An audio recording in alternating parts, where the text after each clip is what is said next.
Monsieur Rican, comment vous êtes arrivé à la philosophie? Comment vous êtes arrivé peut-être à la première question? Quand vous étiez enfant, quel a été le premier contact avec le monde de la philosophie, avec la question première, disons, ou les questions premières?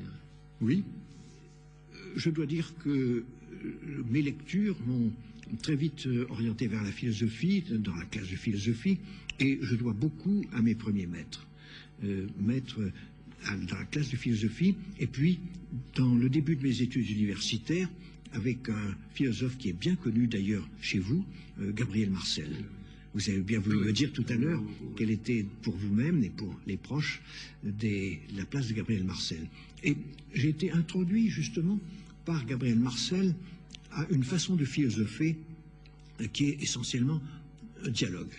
Et nous avions une règle d'ailleurs dans le cercle autour de Gabriel Marcel, de toujours partir d'exemples et non pas de théories déjà faites, et donc ne pas nous embarquer dans la réfutation, mais dans l'analyse directe. Et donc quelque chose d'assez proche d'ailleurs du théâtre, Gabriel Marcel, puisque dans son théâtre, ce sont ces personnages qui disent avant lui ce vers quoi il va aller, je dirais, spéculativement. En quelque sorte, ces pensées sont essayées par les hommes de théâtre, par les personnages du théâtre. Et moi, je dois beaucoup à cela. Où, en quelque sorte, je trouve dans ceux avec qui je dialogue, ceux avec qui je suis confronté, comme un rapport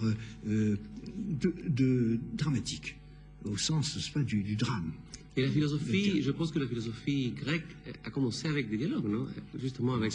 avec le dialogue. Ouais. Très souvent, on réduit le platonisme à des thèses, le platonisme. Mais Platon, c'est les dialogues de Platon.